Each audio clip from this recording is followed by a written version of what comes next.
ప్రేమగల మా ప్రభా, నమ్మకమైన మా తండ్రి, పరిశుద్ధుడైన జీవం కలిగిన మాకు బలమైన మాకు జీవమైన మా రక్షణకు మా విమోచనకు మా పాపం క్షమాపణకు పరిహారములకు కారణమైన మా పరలోక రాజ్యానికి వందనాలు చెల్లిస్తున్నాం. ఈ దినములందు గడిచినటువంటి దినాలన్నింటిలో కూడా మీరు కాచినందుకు కాపాడినందుకు తండ్రి మీకు వందనాలు చెల్లిస్తున్నాం. మా మంచి సంరక్షకుడుగా పోషకుడుగా మా ఆత్మల కాపురిగా దినదినము క్షణము మమ్మల్ని మీరు ఆవరించి మాకు మీరు తోడేయండి. నేను మమ్మల్ని ఆనందింపజేసి మమ్మల్ని తృప్తిపరిచి మమ్మల్ని బలపరిచి ఈ భయంకరమైనటువంటి వైరస్ అయినా మరి ఆవరించినటువంటి ఈ ప్రపంచంలో మేము నివసిస్తున్న ఈ స్థలంలో మీ బిడ్డలముగా స్థానికంగా గ్రామాల్లో నివసించే వారికి అందరికీ మీరు అనుగ్రహించిన కాపుదల క్షేమతని కొరికే స్తోత్రములు. ఉదయకాలం మీ పాదం చదువుకుని నిమిషాలు గడుపులకు ఆశించి సమకూరుండగా ఈ సమయాన్ని దీవించి ఆశ్రయించమని మీకే మహిమ ఘనత ప్రభువులు అర్పించుకుంటూ యేసునామమున ప్రార్థిస్తున్నాం తండ్రి, ఆమేన్.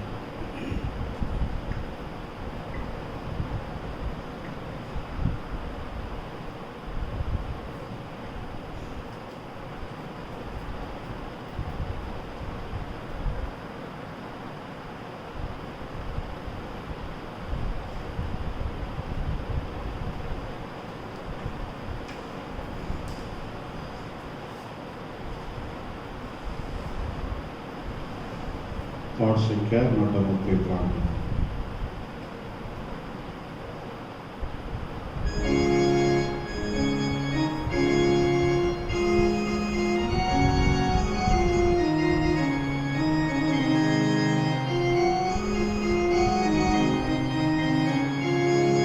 స్తుతియు మహిమా ఘనత నీకే యుగ యుగముల వరకు. ఎంతో నమ్మదగిన దేవా, ఎంతో నమ్మదగిన దేవా, మా దేవుడవై మాకిచ్చితివి ఎంతో గొప్ప శుభదినము. మా దేవుడవై మాకిచ్చితివి ఎంతో గొప్ప శుభదినము. మేమందరము ఉత్సాహించి సంతోషించెదము. మేమందరము ఉత్సాహించి సంతోషించెదము. కొనియాడెదము మరువబడని మేలుల చేసేనని. కొనియాడెదము మరువబడని మేలుల చేసేనని. స్తుతియు మహిమ ఘనత నీకే యుగ యుగముల వరకు. ఎంతో నమ్మదగిన దేవా, ఎంతో నమ్మదగిన దేవా, నీవొక్కడవే గొప్ప దేవుడవు. ఘన కార్యములు చేయుదు. నీవొక్కడవే గొప్ప దేవుడవు. ఘన కార్యములు చేయుదు. నీదు కృపయే నిరంతరము నిలచియుందురుగా. నీదు కృపయే నిరంతరము నిలచియుందురుగా. నిన్ను మేము ఆనందముతో ఆరాధించెదము. నిన్ను మేము ఆనందముతో ఆరాధించెదము. స్తుతియు మహిమ ఘనత నీకే యుగ యుగముల వరకు. ఎంతో నమ్మదగిన దేవా, ఎంతో నమ్మదగిన దేవా, నూతనముగా దినదినము నిలుచు నీదు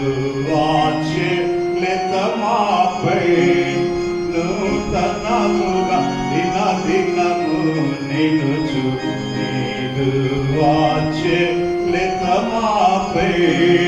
ఖ్యాతిగా నిలచే నీ నామమును కీర్తించేదమెప్పుడు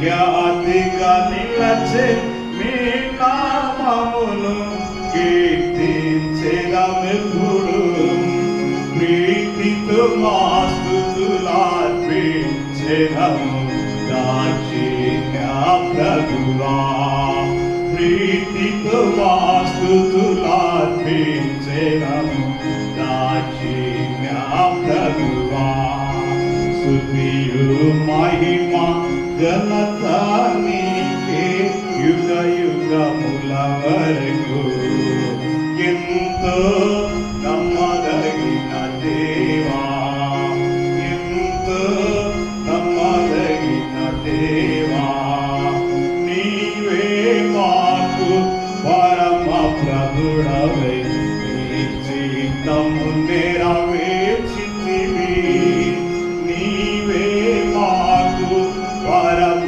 ప్రభుడవై నీ చిత్తము నెరవేర్చితివి జీవము నీచి నడిపించెదవు నీ ఆత్మా ద్వారా జీవము నీచి నడిపించెదవు నీ ఆత్మా ద్వారా సేవించెదము సమభూమి గల ప్రదేశములో నిన్ను సేవించెదము సమభూమి గల ప్రదేశములో నిన్ను స్తుతియు మహిమ ఘనత నీకే యుగ యుగముల వరకు ఎంతో నమ్మదగిన దేవా ఎంతో నమ్మదగిన దేవా భరించితివి శ్రమలు నిన్నలు ఓర్చితివాన్ని మా కొరకు భరించితివి శ్రమలు నిన్నలు ఓర్చితివాన్ని మా కొరకు మరణము గెలిచి ఓడించితివి సాతాను బలము మరణము గెలిచి ఓడించితివి సాతాను బలము పరము నుండి మాకై వచ్చే ప్రభు యేసు జయము పరము నుండి మాకై వచ్చే ప్రభు యేసు జయము స్తుతియు మహిమ ఘనత నీకే యుగ యుగముల వరకు ఎంతో నమ్మదగిన దేవా ఎంతో నమ్మదగిన దేవా పాట సంఖ్య 50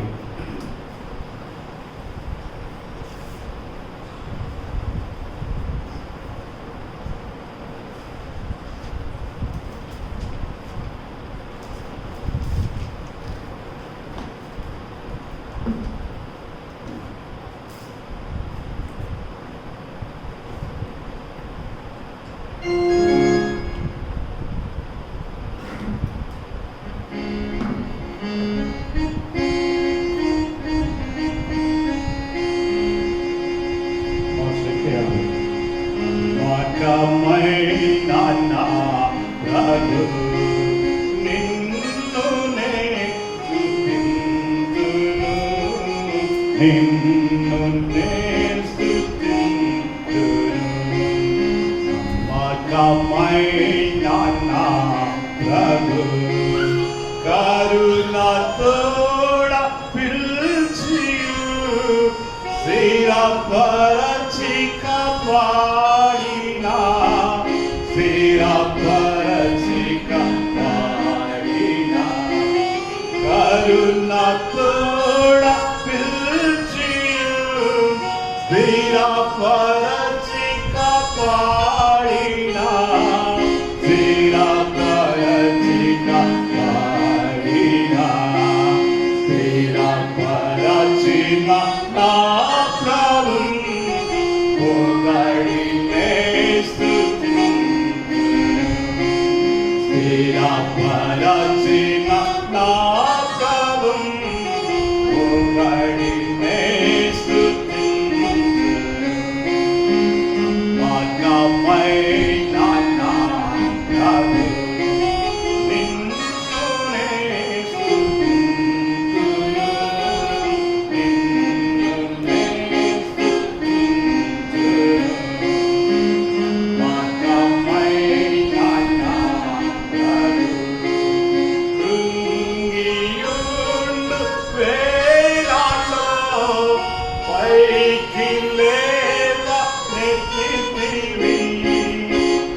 చరణాలు పాడుకుందాం.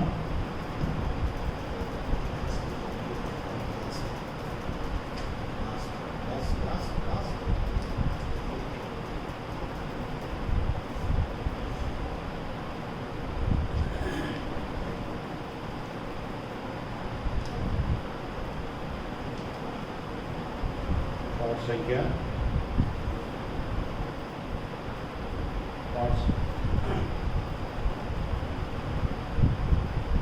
ముప్పై మూడవ పాట పాడుతున్నాం.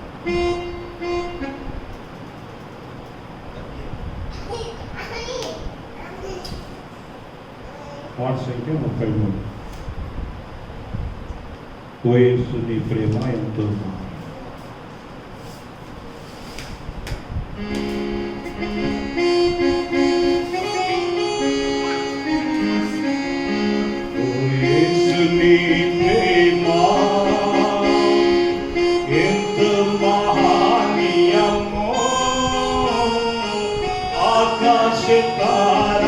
పర్వత సముద్ర ఉలగన్నట్టు పాడే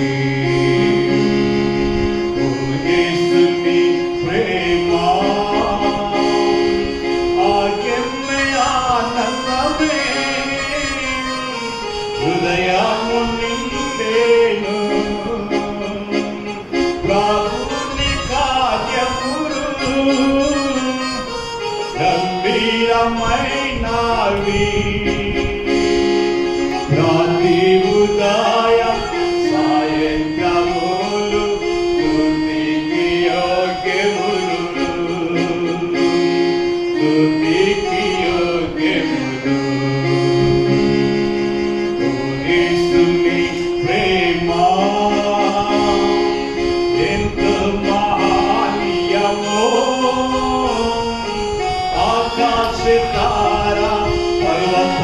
సముద్ర ఉలకన్న గోపాది యేసుని ప్రేమ సంకట సమయములో సాగాలకున్నాము దయచూపు నా మీద అని నేను మొరపెట్టగా వింటిన నీవే నా కొరకు ముందే కూడా నందు నటివి కూడా నందు నటివి ఓ యేసుని ప్రేమ ఎంతో మహనీయమో ఆకాశ తారా పర్వత సముద్ర ఉలకన్న గోపాది ఓ యేసుని ప్రేమ మరణాంధకారంపు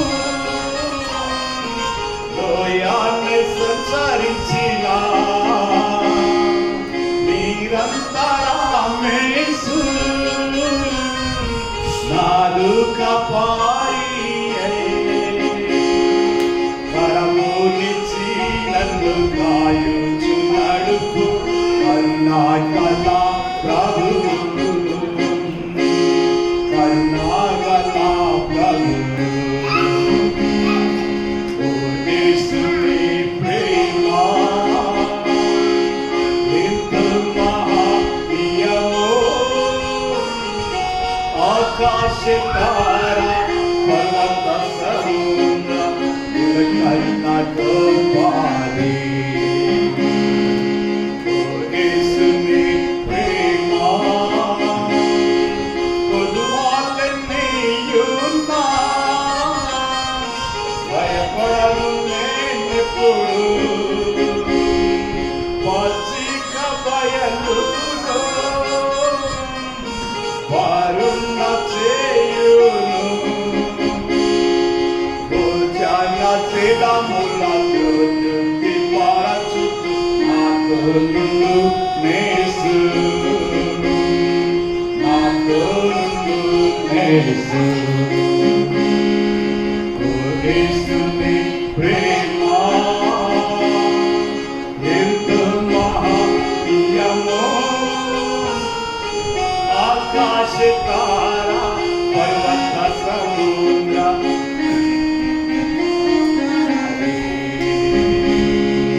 ఓ యేసుని ప్రేమ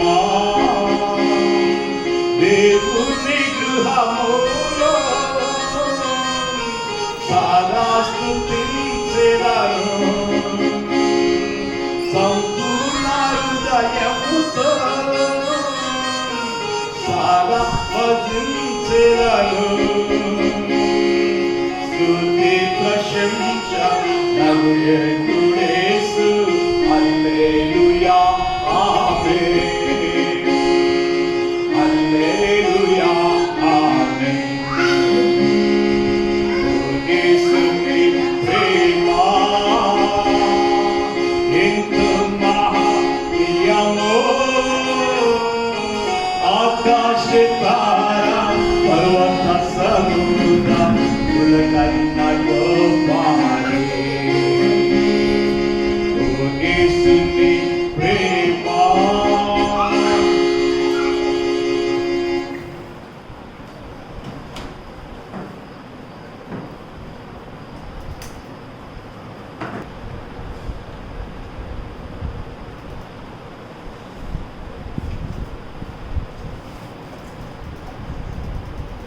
దేవుని యొక్క వాక్యాన్ని విందాం. ప్రభువును స్తుతించుట కొరకు బలను సమర్పించుట కొరకై కొద్ది లేఖన భాగాన్ని మనం జ్ఞాపకం చేసుకున్నాం. ఉదయకాల సమయంలో దేవుని వాక్యంలో నుంచి మొదటి సమూయేలు గ్రంథము 7వ అధ్యాయం మొదటి సమూయేలు గ్రంథం 7వ అధ్యాయం 12వ వచనం చదువుకుందాం. 12వ 11వ వచనం. అప్పుడు సమూయేలు ఒక రాయి తీసి మిస్పాకును సేనుకును మధ్య దాన్ని నిలిపి, ఇంతవరకు యెహోవా మనకు సహాయం చేసినని చెప్పి దానికి ఎబెనెజరు అని పేరు పెట్టెను.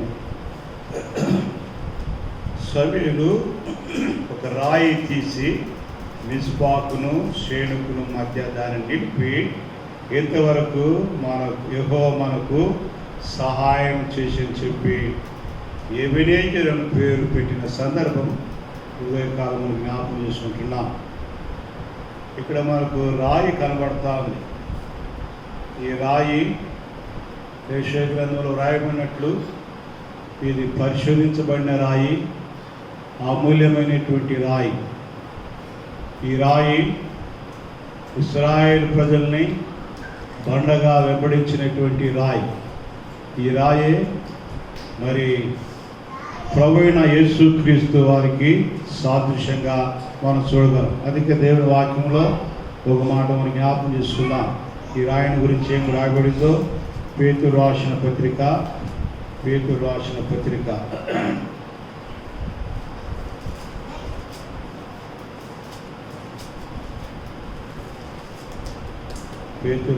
పత్రిక 2వ అధ్యాయం 4వ వచనం 4-5 వచనాలు నేనే చదువుతున్నాను, గమనించండి. మొదటి పేతురు రాసిన పత్రిక 2వ అధ్యాయం 4-5 వచనాలు. మనుషుల చేత విసర్జించబడినను దేవుని దృష్టికి ఏర్పరచబడినది అమూల్యమును సజీవునైన రాయుడు ప్రభునొద్దకు వచ్చిన వారే యేసుక్రీస్తు ద్వారా దేవునికి అనుకూలములకు ఆత్మ సంబంధమైన బలులర్పించుటకు పరిశుద్ధ యాజకులకు ఉన్నట్లు మీరును సజీవమైన రాళ్ళ నుండి ఆత్మ సంబంధమైన మందిరముగా కట్టబడుచున్నారు. సమూయేలు నిలిపినటువంటి రాయిని గురించి పేతురు భక్తుడికి అంటున్నాడు. ఏమంటున్నట్టు మనుషుల చేత విసర్జించబడినను దేవుని దృష్టికి ఏర్పరచబడినది అమూల్యమును సజీవమునైన రాయగు ప్రభువునొద్దకు. రాయి సజీవమైన రాయి. ఎవరి సజీవమైన రాయినగా ప్రభు యేసుక్రీస్తు వారు. యేసుక్రీస్తు ప్రభు జీవము లేనటువంటి వాడు.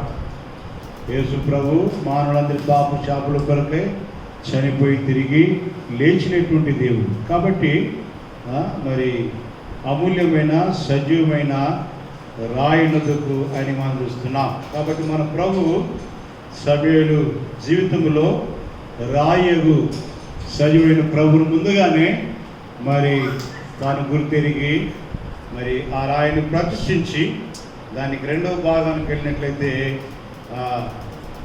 ఇంతవరకు యెహోవా మనకు సహాయం చేసి చెప్పి దానికి ఎబెనెజరు అనేటువంటి నామకరణ చేసినట్టుగా మనం చూస్తుంటున్నాం. ఆ రాయి పేరు ఎబెనెజర్. ఆ రాయి పేరు ఎబెనెజర్ అనగా సహాయం చేసేటువంటి రాయి. రాయి మనం చూస్తాం, ఎక్కడైనా పడిపోయి రాళ్ళు ఎవరికి కూడా సహాయం చేయవు కదా. అవి మనం పోయి చేతిలో పట్టుకోవాలా, లేక పెద్దదైతే మోసుకోవాలా, లేకపోతే ఇంకా వాహనం వేసుకొని పోవాలా. కనబడేటువంటి రాళ్ళు మనకు సహాయపడు. కానీ ఈ రాయి గురించి రాయేటువంటి మాట, ఇది సహాయం చేసినటువంటి రాయి. కారణం ఈ రాయి ప్రభువు యేసుక్రీస్తు వారికి సాదృశ్యం. ఈ రాయిలో జీవం ఉంది, ఈ రాయిలో ప్రాణం ఉంది. అందుకే ఇర్మియా గ్రంథం 10వ అధ్యాయం 10వ వచనంలో ఈ చక్కని మాట ఉంది. ఇర్మియా గ్రంథం 10వ అధ్యాయం 10వ వచనం. ఇర్మియా గ్రంథం 10వ అధ్యాయం 10వ వచనం.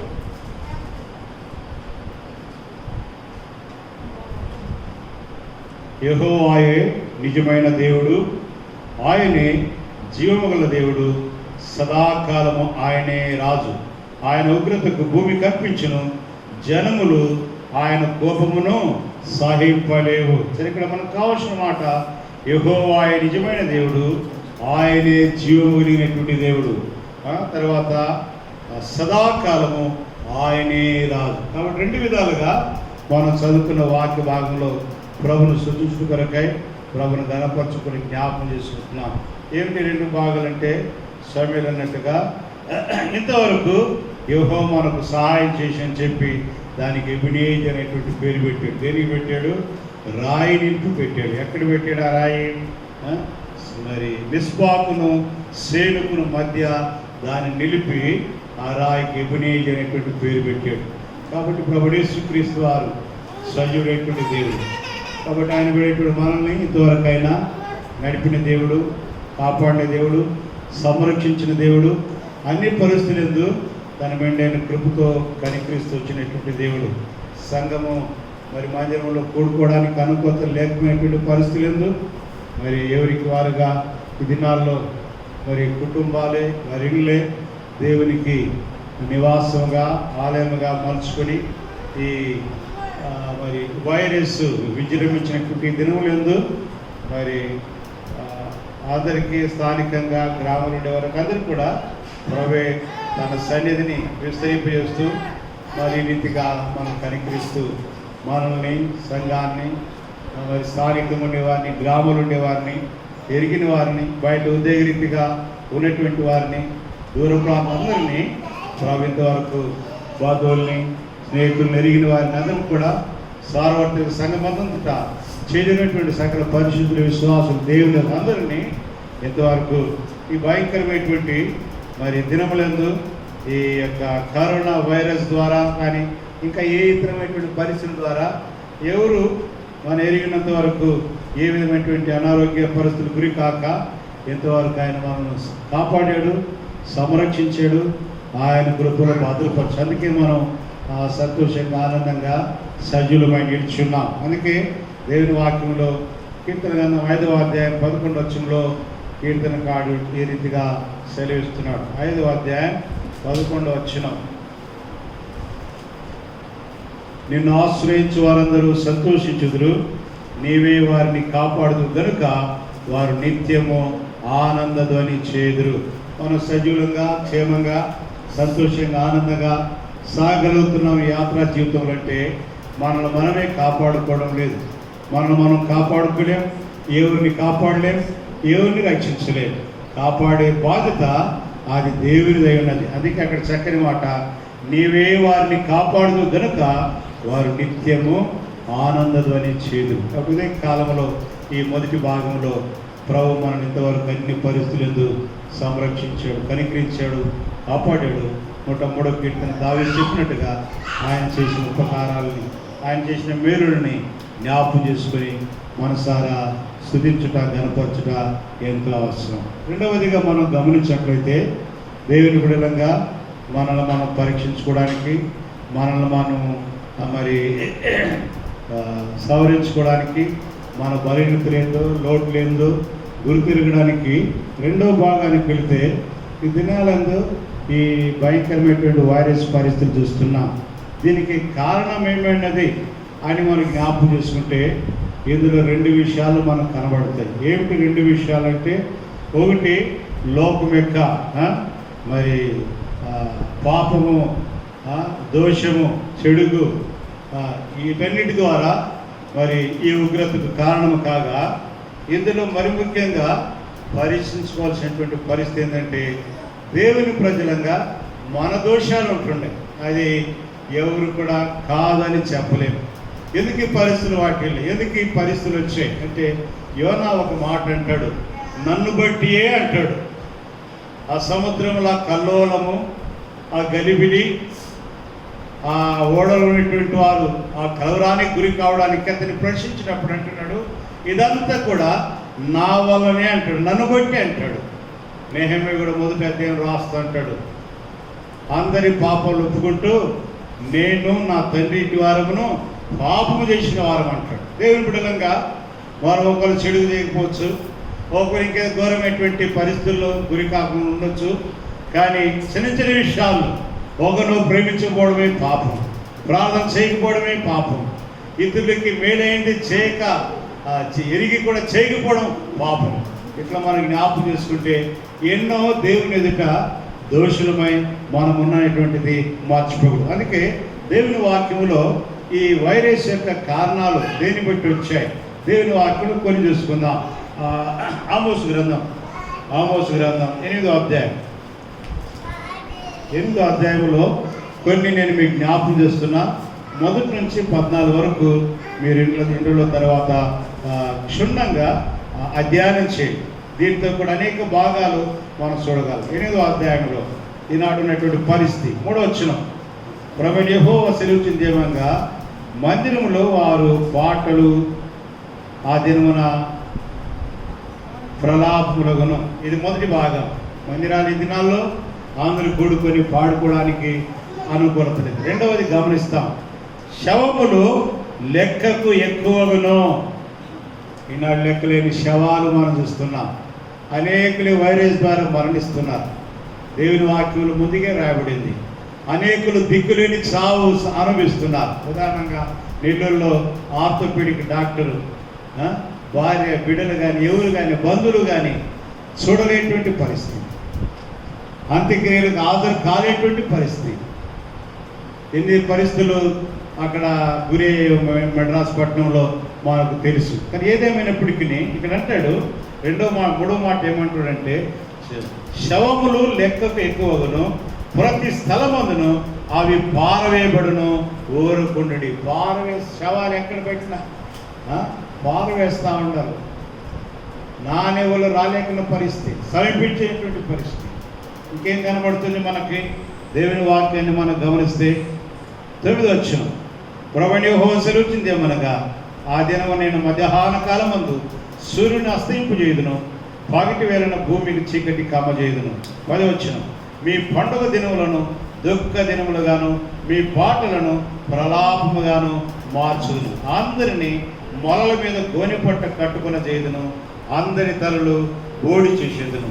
ఒకని కలుగు ఏకపుత్ర శోకం వంటి ప్రలాపము నేను పుట్టించును, దాని అంత దినం ఘోరమైన శ్రమ దినముగా ఉండును. కాబట్టి ఇంకా మనకి జ్ఞాపకం చేసుకుంటే క్షామము, అనేక పరిస్థితులు మనం చూస్తాం. దేవుని వాక్యం మరి వినకపోవడం ఏం చూస్తాం. కానీ ఇక్కడ అంటున్నాడు ఏమంటుంటే, మీ పండుగ దినములు దుఃఖ దినములుగా మార్చు. ఇప్పుడు పండుగలు గురుడి పడి వెళ్ళిపోయింది, ఈస్టర్ వెళ్ళిపోయింది.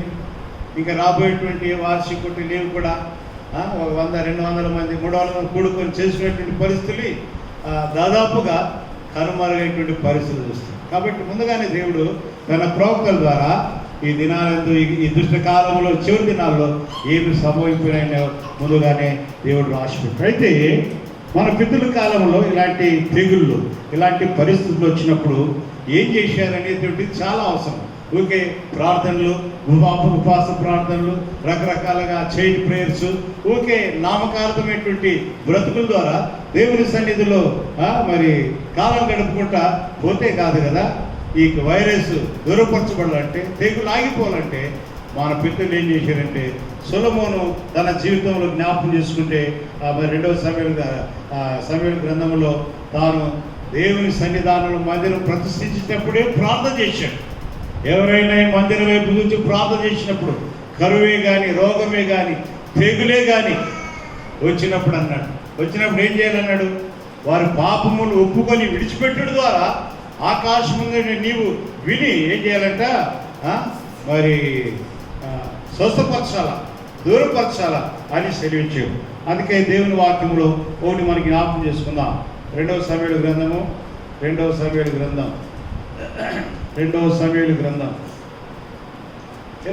అధ్యాయం. 2వ సమూయేలు గ్రంథం 24వ అధ్యాయం చివరి వచ్చింది. అక్కడ దావీదు యెహోవా నామమునకు బలిపీఠం కట్టించి దహన బలులను, సమాధాన బలులను అర్పించును. యెహోవా దేశము కొరకు చేయబడిన విజ్ఞాపనను ఆలకింపగా ఆ తెగులు ఆగి ఇశ్రాయేలును విడిచిపోయేను. ఏమన్నాడు అక్కడ? ఆ తెగులు ఆగి ఇశ్రాయేలు విడిచిపోయింది. ఎట్లా విడిచిపోయింది? ఊరికే బలి అర్పిస్తే కాదు. 17వ వచనం.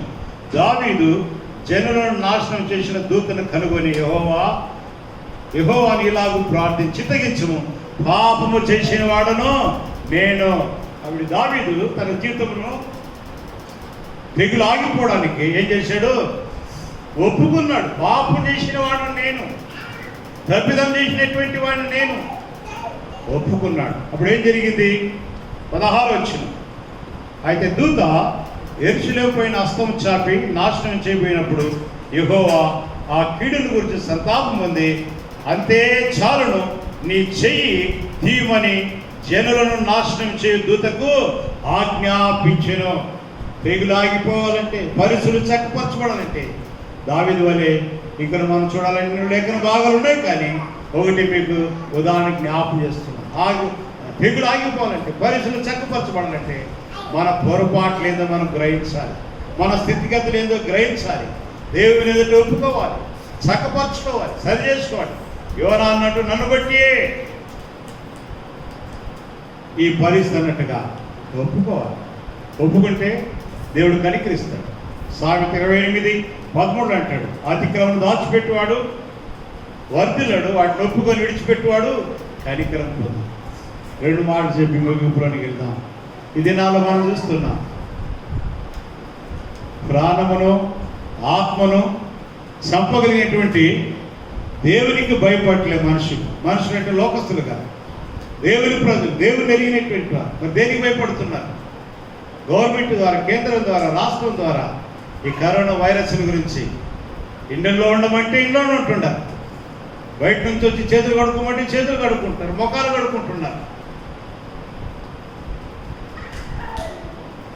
బయటికి పోతే తంతామంటే తిరగకుండా ఉండాలి, జైల్లో పెడతామంటే భయపడి లోపడి ఇండ్లలో బ్రతుకుతున్నారు. సరేనా? అయితే ఇందులో దేవుని ఎరిగిన వారంగా, ఆయన శిలువ రక్తం ద్వారా కడిగినటువంటి వారంగా, ఆయన రక్తం ద్వారా మనం కడిగి విమోచించి మనం కొన్నటువంటి దేవుని ఎడల ఎంతవరకు మనం భయమని బ్రతుకుతున్నాం, ఎంతవరకు ఆయన కట్టడలకి లోబడి జీవిస్తున్నాం, ఆయన సెలవిచ్చిన దానికి ఎంతవరకు శిరస్సు వహిస్తున్నాం, మనుషుడు ఒక అధికారి చెప్పిన దానికి లోబడి ఇంట్లో జీవిస్తున్నావే, చెప్పింది చేస్తున్నావే, దేవుడు చెప్పినటువంటి నీ జీవితంలో గ్రహిస్తున్నావా, లోబడుతున్నావా? నీ పాపాలు కడుక్కుంటే కడుక్కుంటున్నావా? చేతులు కడుక్కుంటున్నావు, మోగ కడుక్కుంటున్నావు, కాలు కడుక్కుంటున్నావు, అన్ని కడుక్కుంటున్నావు. ఓ పాపి, ఓ మారు మనసు లేనుడా, ప్రభు సన్నిధానం నిన్ను తగ్గించుకొని నీ జీవితం కొంతకాలం వెలిగి దేవునికి అప్పగించుకొని నీ పాపలకు కడుక్కోమంటే కడుక్కుంటుండారా? లేదే. దేవుని ఎరిగిన బిడ్డలుగా దేవుని సన్నిధికి వస్తూ వెంటాడేటువంటి బలహీనతల్ని, వ్యతిరేకత భావాల్ని, మనస్తత్వాల్ని దూరం చేసుకో, తొలగించుకో అంటే తొలగించుకుంటున్నావా? అంత నామకార్థ జీవితం సాగిపోతాం. కాబట్టి ఉదయకాల సమయంలో ప్రభు సన్నిధానం చేయటువంటి మనం పొందినటువంటి కాలంలో సంతోషం, ఆనందం, సమాధానం వ్యక్తిగత, కుటుంబాల, సంఘాలు అన్నింటిలో చూడాలంటే ఒకటే దీనికి కారణం. 2వ దేవుడు 14 నా పేరు పెట్టుబడి నా ప్రజలు తమను తాము తగ్గించుకొని తమ చెడు మార్గాన్ని విడిచిపెట్టాలంట, ఒప్పుకోవాలంట. ఆకాశం నుండి ఆయన విని ఆలకించి క్షమించి మనను స్వస్థపరుస్తాడు, దేశాన్ని బాగు చేస్తాడు, పరిస్థితుల్ని చక్కపరుస్తాడు. కాబట్టి ఉదయకాల సమయంలో లోకము, ప్రభుత్వాలకి, అధికారుల యొక్క ఆజ్ఞలకి లోబడి కొందరు బైబిల్ తిరిగేవారు తప్ప దాదాపుగా టోటల్ అందరూ ఇళ్ళకే పరిమితం. ఏమి తింటున్నారు, ఎట్లా సాగుతున్నారో అది 2వ సంగతి, కానీ ఇళ్ళకే పరిమితమై బ్రతుకుతున్నటువంటి దినాలు. దేవుని బిడ్డలంగా మనం మన పరలోక యజమానికి, తండ్రికి, ఆయన మన ఆత్మీయ జీవితం యొక్క మేలు కోరి గ్రంథంలో మనకు రాయించి పెట్టినటువంటి వాక్య క్రమం, వాక్యం యొక్క సరళని ఎంతవరకు మనం గుర్తెరిగి లోబడి జీవిస్తుంది. జకర్యా అన్నాడు, మీరు ఎందుకు ఆజ్ఞను మీరుతున్నారు, మీరు వర్ధిల్లారంటే అతను చెప్పినట్టుగా దేవుని వాక్యంలో మనం చూస్తుంటున్నాం. ఇరిమియా గ్రంథంలో అనేక భాగాల్లో ప్రవక్తలు దేవుని యొక్క ప్రజల యొక్క అవిధేయత, లోబడిన స్థితి గుర్తెరిగి వారు హెచ్చించినప్పుడు హింసించిన సందర్భాలు, బాధ పెట్టిన సందర్భాలు ఎన్నో మనం చూస్తున్నాం. ఈ యొక్క సమయంలో ఆయన బిడ్డలంగా ఆయన స్థానం చేయటట్టు మనం దేవుని వాక్యం పట్టు గౌరవం ఉందా? దేవుని వాక్యానికి లోబడి జీవితం ఉందా? ఇరిమియా గ్రంథంలో అంటాడు, వారు యెహోవా వాక్యమందు సంతోషం లేని వారే దాన్ని తృణీకరిస్తున్నారు అంటున్నాడు. ఈ దినాల్లో వాక్యం వింటున్నారు, కానీ వాక్యం ఒక ప్రక్క, బ్రతుకు ఒక పక్క జీవితాలు అయిపోతుంది. దేవునికి కావాల్సిన వారు ఎవరంటే ఆయన వాక్కులు విని ఆ వాక్య ప్రకారం నడుచుకునేవారు, జీవించేవారు, ఆయన సేవించేవారు, ఆయనకు భయపడేవారు ఆయనకు కావాలి. అందుకే దేవుని వాక్యంలో ఒక మాట చదువుకున్నాం. యెషయా గ్రంథం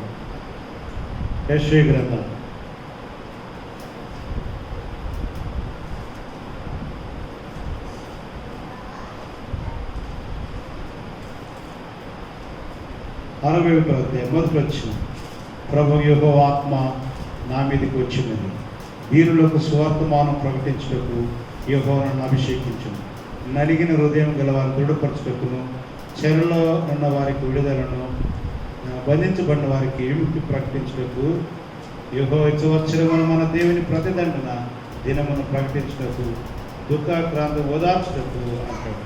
అంటూ ఇందులోనే ఇంకొక వాక్య భాగాన్ని మనకి జ్ఞాపకం చేసుకుంటే, ఆయన దృష్టి ఎవరి మీద ఉంటుంది, ఎవరి న్యాయం దృష్టి గమనిస్తుందని మనం గమనించినట్లయితే,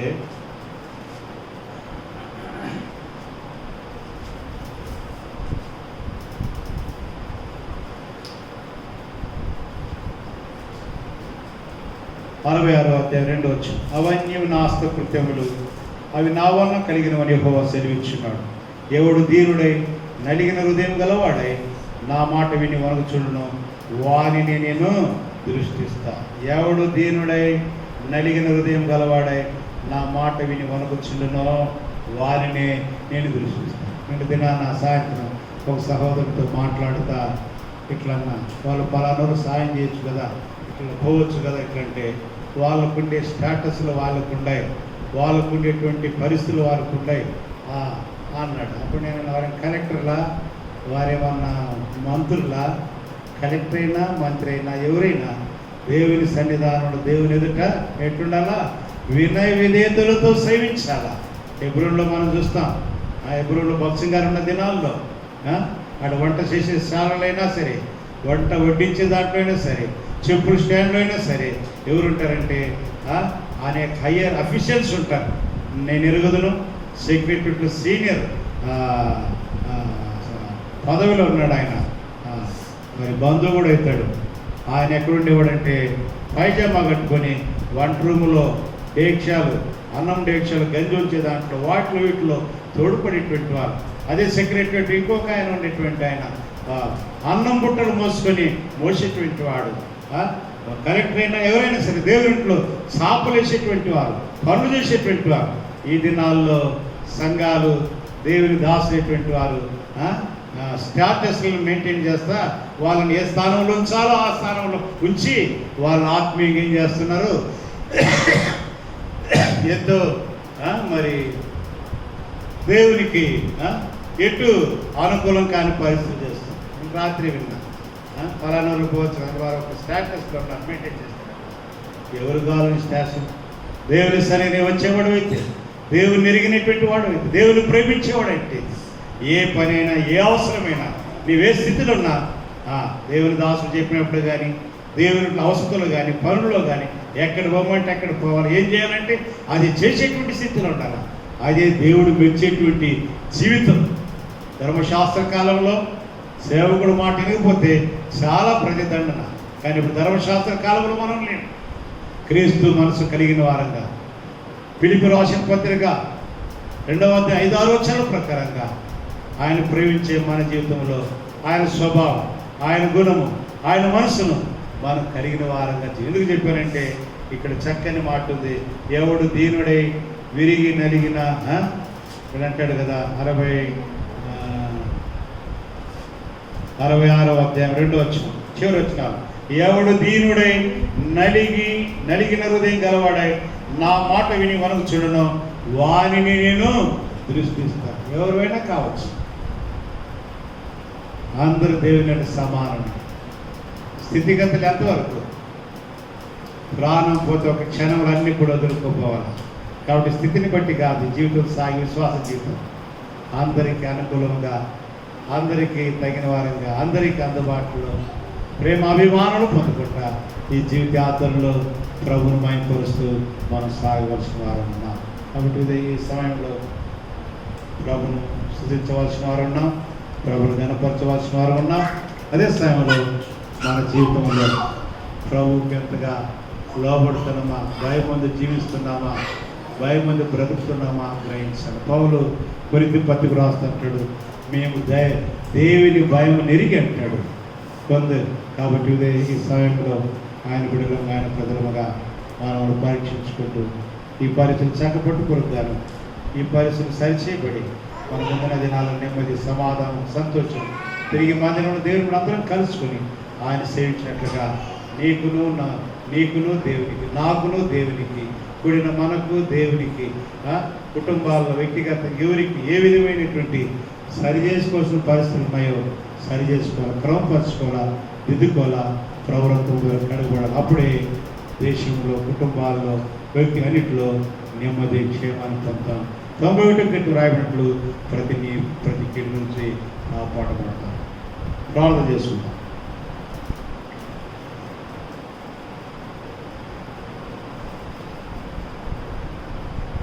హలో,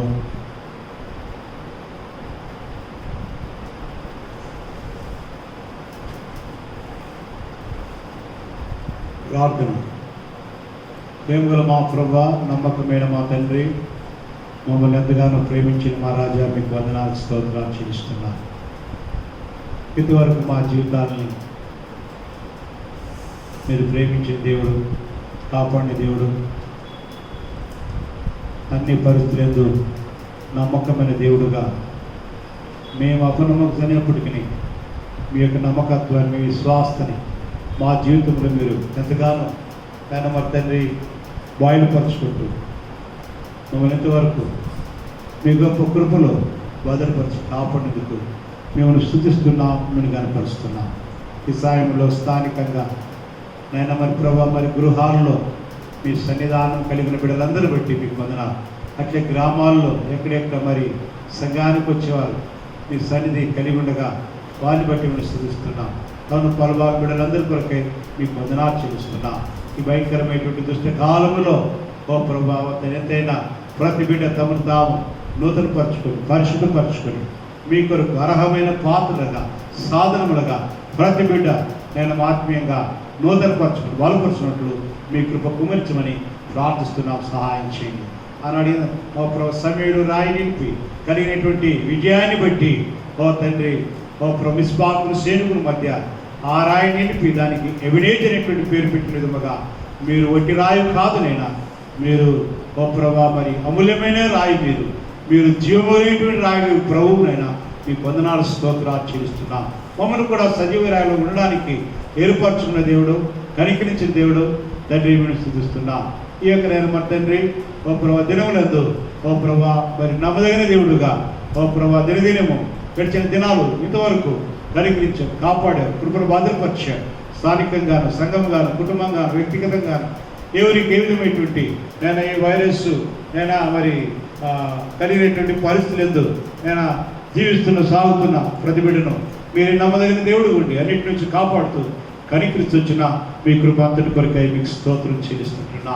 ప్రభావ తండ్రి, లోకం యొక్క దుష్టత్వం, పాపం ఒక భాగమైతే ఈ వైరస్ మరి తండ్రి యోనా చెప్పినట్టుగా, దావీదు ఒప్పుకున్నట్టుగా ఓ తండ్రి, ఓ ప్రభా మా యొక్క పొరపాట్లు, మా విధేయతలు, మా దోషాలు మరి తండ్రి క్షమించి, మన్నించి మీ రక్తమును శుద్ధీకరించి ఇక మా దేశానికి విడుదల మరి తండ్రి ఓ ప్రభా మరి సంఘంలో కలిగేటువంటి మీరు సేవించుటకు మేము కూడా మీ సన్నిధిలో సమకూటకున్నటువంటి అంతరాయం తొలగిపోటుకు ఆ పరిస్థితిని మీరు చక్కపరచమని ఓ ప్రభు కోపించుకొని వాచ్యను జ్ఞాపకం చేసుకునే దేవా కనికరించం.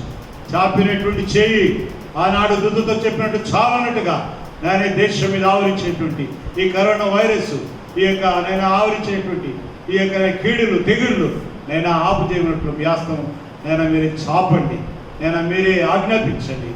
ఓ ప్రభు మీ కార్యం ధర్మం సంతృప్తిపరచండి. మీకే వందనాలు, స్తోత్రాలు చేస్తాం.